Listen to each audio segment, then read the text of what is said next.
Hello folks, and welcome to the channel, or welcome back. In one of my previous videos, I mentioned that racing is not as expensive as you might think. And I've given you an example on how we acquired and restored a Koenig race car for about 9,000 euros. And there were a lot of questions on that because people said, well, Steve, you didn't cover all the elements, that is more expenses. So I decided to make a new video, and in this video we're going to look at an MGA from 1958, which was before racing on the racetrack, had a serious crash. I bought it and I restored it and brought it back onto the racetrack, and I will tell you every step we've done and also all the costs involved to get this car back into a racing condition. So early this year I spotted an MGA that used to race on the racetrack, and it got involved in a serious accident. And the owner, who was a little bit older, decided not to drive anymore. I think he got kind of scared, so the car was sold to Paul in Normandy. So I contacted Paul and I said, look, I'm interested in the car. Can you send me some pictures? So I got lots of pictures of it, but of course pictures don't tell you anything. And then he made a couple of videos for me, short videos, and then finally I went over to look on the car. And this car had a lot of damage on the body, as you've seen. 3 fenders are missing, and a big dent in the front and on the rear valance, and a missing front valance. So that's a lot of work. But of course, I know more or less what it would cost, and the polyester fenders, they were with it already. So then it was time for a spin with this car. Now what I had noticed is that the engine inside the car is not an MGA engine, because that's typically a 1.6 liter. This one had a 1950cc, which is actually an MGB engine, prepped and tuned for the racetrack, and I've seen the dyno papers on it, and this runs around 168 horsepower, which is quite good. So anyhow, if you decide to buy a crashed race car and you want to rebuild it, you really need to take a drive with it. So driving the car was kind of a revelation. It shifted fine, it brakes fine, even the oil pressure holds up pretty good. 40 psi at a low RPM, not bad. But you notice that the steering wheel was off. I mean, somebody must have taken it off after the crash and then put it back on the wrong way. The good thing is the car keeps its track, it goes straight, it brakes fine, it shifts good, the rear axle is good, so I'm quite happy with that car. And now you're probably going to ask me how much I paid for the car. Well, I paid 15,500 euros for the car, loaded it up and took it home. And now let's see what I did with it.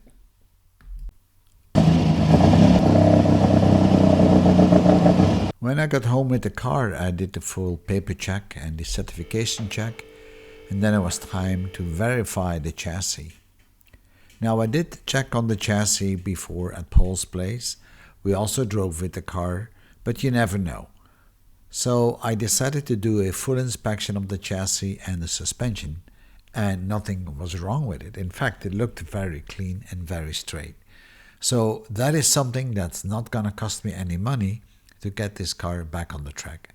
The rear valance, well, that was a different story that will have to be repaired. So with the chassis out of the way, it was time to look on the bodywork. And here we used to have the filler cap for the gas tank. The boot is sticking out on the top because the whole thing has gone down.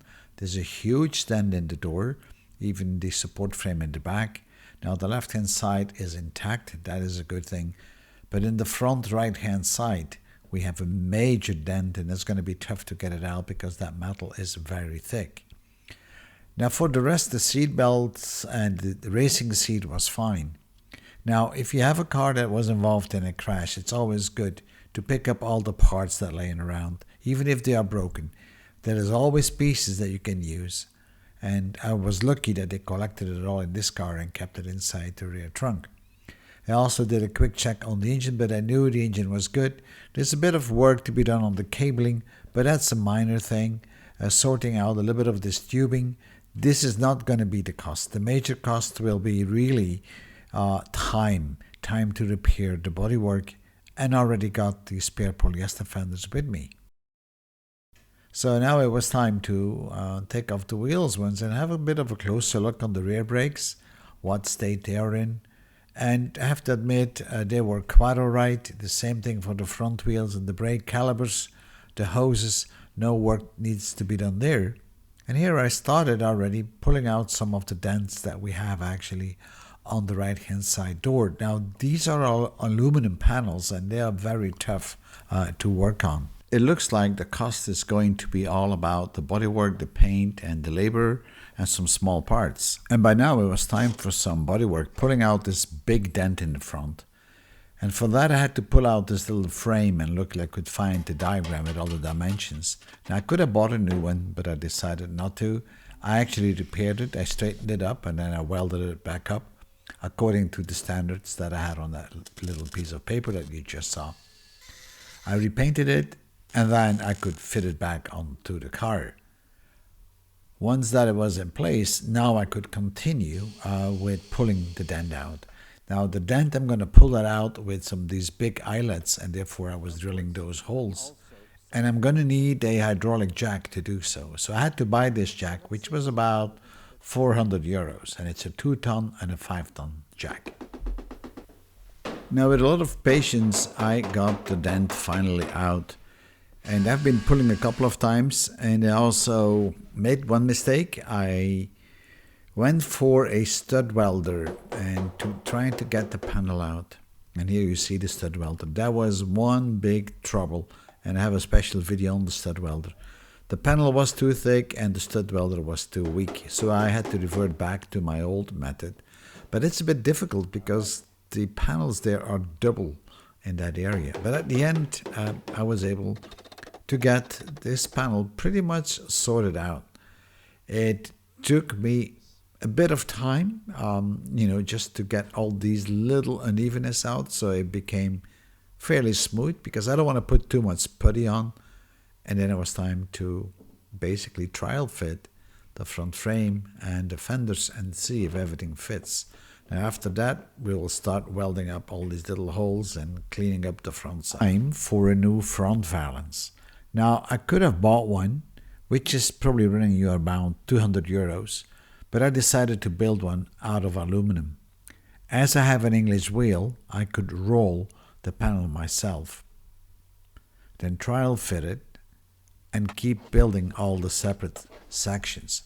Now, it took me a couple of times to get it straight, but at the end, I got it going. I also perforated a couple of holes with some dies for the cooling, because behind these holes you will find 2 oil coolers. At the bottom I needed to put a bar on, which is a angled piece of aluminum, which I had to put through the stretcher and the shrinker to get this curve, and then I was able to scribe the lines on it and mark where the holes would be, where this part would connect to the panel that I just trial fitted. It is always good to try to fit everything together once you have something made. So now it was time for the sides of the valance, because you noticed that I had no sides. So the sides are curved, and here I'm just bending corners on them. And again, I'm rolling it on the English wheels to get a little bit the S shape, as you could see. And then I was able to fit them and try them out. But I wanted to have them flush. So I'm putting it here through 2 dies, so I had a bit of a flange on it, so the 2 parts join up together very nicely.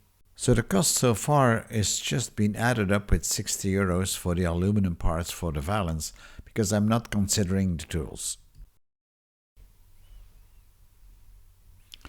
Whenever you start with a project like this, you think you're going to be finished very quickly, but it turned out to be quite a bit of work on this car. I like to use paper molds on the good side so I can transpose it to the bad side to see how much I have to push it out. And you can see here we have a lot of deep dents, and luckily I have my hydraulic jack and all the different attachments to it that I can use to push out those panels. But it doesn't always work. Sometimes you need a bit of aid from a hydraulic jack. And you see that right here. And have a close look on that rear valance, on how that is straightening up Once I was done pulling, that was absolutely straight. A little bit of hammering here and there to relax the metal, and slowly but certainly it's getting the right shape. This actually was a pretty nasty dent because it's hard to get to, and in some places it's double-sided panels. But with lots of patience and lots of effort, I was able to get most of the dents out. And it was good enough to finally then put the putty up, and you'll see that very shortly. I trial fitted the rear bonnet, and now you can see it fits flush. And remember how that was open before? So all that is now straightened out. Now it's probably time to work on that front part there and then trial fit the fenders to see if they fit snug. I know there's piping in between the fenders and the body, but it should still fit even without the pipes. So here we see that the body of the car isn't really leaning against the fender. So I'm using a hydraulic cylinder here to push, and I'm going to push out that side.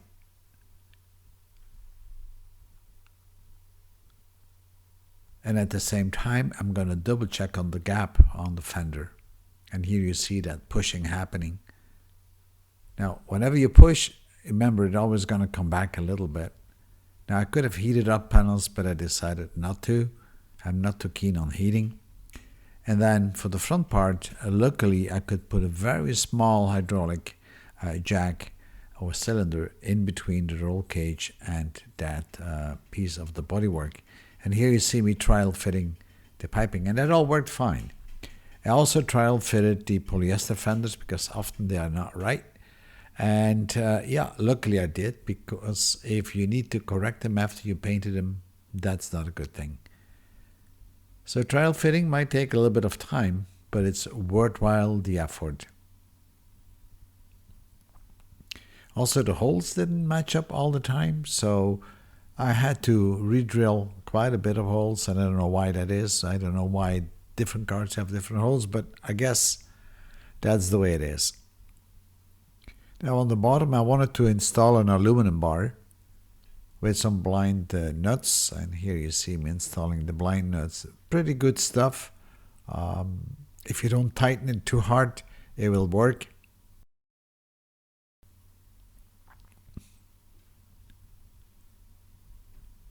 So here's that aluminum bar that will hold nicely the lower part of the polyester fender into place. And then it was time to correct the mud guards, and they go inside the fenders, and they are also in aluminum. And they were reasonably bent, but luckily I was able to fix them all and put them back into shape. This is just trial fitting them. And of course, the fenders need to go on again, and it's a lot of fenders and work you have to. And here I'm just taping off where I will have to grind off some of that polyester because it's sitting against the door. Now, I'm not sure if this is because the tub or the frame of the car, the body itself, I would say, not the frame, is a bit distorted. Maybe it is, or is it just a fender that's too big? Sometimes these polyester fenders are very cheap. I don't know what they would cost because I had them with the car, so that was inclusive. And here I'm welding up this opening where the filler opening was for the gas tank. The reason I'm filling that up and welding it up is that I will have a fuel cell inside the rear boot. I still have to create that one. That's the one I haven't made yet. But you can see things are becoming more and more straight and still rough enough then to put the putty up. And here I'm welding up the little holes we made for the bolts to pull out the dents. And then I'm just going to sand it down or grind it down for that matter. So far, the main cost was actually the labor, but my labor is for free for myself, so that doesn't really matter. People say often that 90% of the work is preparation work, and on this car, it wasn't any different. When all the dents were pulled out, I started to apply a few thin layers of putty. And once it was dried up, I was able to sand it down. But in between every coat, I would actually degrease it with acetone and then apply another thin coat to get all the unevenness out. You don't have to worry that it's smooth from the start, because you can always file that down like I'm doing right here, and then you can sand it down even further. I like to use a grit of about 220 initially, or sometimes even 120. It depends how much I have to take off, but I want to have this absolutely smooth. And this is going to take a while, and at the end I always use my hand to do it. And a light is very handy. You can see where the light deforms, and then you know you have a dent or you have a depression. And here I already have painted the car in a base paint, and I'm sanding it down again just before we're going to put up the final red paint. And I'm always wet sanding at the end. Degreasing it, mixing my paint, and then we go into apply it to the car in the paint booth. Now, okay, I have my own paint booth. I made it myself. I can understand if you don't have a paint booth, this would be an extra cost. But as I have the paint booth, to me this was no extra cost. But you can do it as well in your garage, or you can even do it outside if you want, if you're not too particular about dust and so on. Now the bonnet, I did not repainted it completely, but I was able to put a gray cross line on there, as you have seen. And the holes where the roll cage go through, I took away the ugly aluminum panels and I put some edge protecting plastic on it. I think that looks a lot better than those ugly plastic parts. I also put some stone guards up at the rear fenders, and I had to touch up the paint here and there with these very special and small paint brushes. And now it was time to paint the fenders, and remember I have trial fitted them before. So they are already now painted in their base coat. This is this black paint. Again, it's 90% of the work is sanding it down. I'm wetting the floor so I don't have too much dust coming out. And I'm about ready, after I degreased it, to actually paint the fenders. I've given them about 4 coats. And I like to use SATA spray guns. So far, this was not too bad. I added another 300 euros of paint and putty to it. And of course, the paint booth was for free. So the grill was also repaired, and I took the old grid out and I did install a new mesh into it. The mesh that is in there now is actually in inox, or stainless steel as we call it. And I think it looks pretty good. I made it not too restrictive, so we have a good air cooling, because cars do get hot on the racetrack. And here we see the almost finished part. Now the lights that are in there, not the final lights. And here I am working actually on the steering wheel. Remember the steering wheel from the beginning, that it was like bent and so on? Well, I got a new steering wheel, and I'm making a boss so it fits properly, because the new steering wheels have different holes than the one that was in there. And with a little bit of patience and measuring, you can get all this sorted out. And here you see the final steering wheel going on. It's removable as well, because you want to be able to get in and out the car very quickly. And here is that boss that we created, and I think this is now looking a hell of a lot better. And then finally, I had some issues with the pedals. They were very high up, so I created a pedal box, and I made a model first, then I transposed it to an aluminum panel. We bended it into the final form, and here you see me bending it. Sometimes I'm using a bench to bend it, and sometimes just a vise. It depends.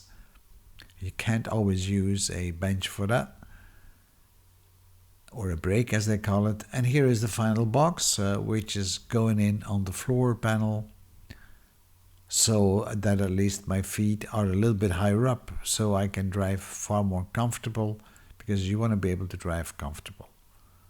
So by now all the panels were on, and I still had to wrap up the door here by installing an aluminum panel. Again, it's marking it, it's cutting it, and then actually locking it in place. I used self-locking screws on this one, or I should say self-tapping screws, because that's very handy to use. I'm pre-drilling the panel, and then we just use those little screws or bolts, and the panel is in place, and it's done. Just clean it all up. So I added 25 euros for the mesh, 250 for the steering wheel because that's a new one, and 50 euros for the boss. So now the car is almost ready to be driven. So I think this car now starts to look quite alright. It's still missing a few things like the lights. And here you have the lights that I actually installed. And you get a bit of an impression on how this car now looks like.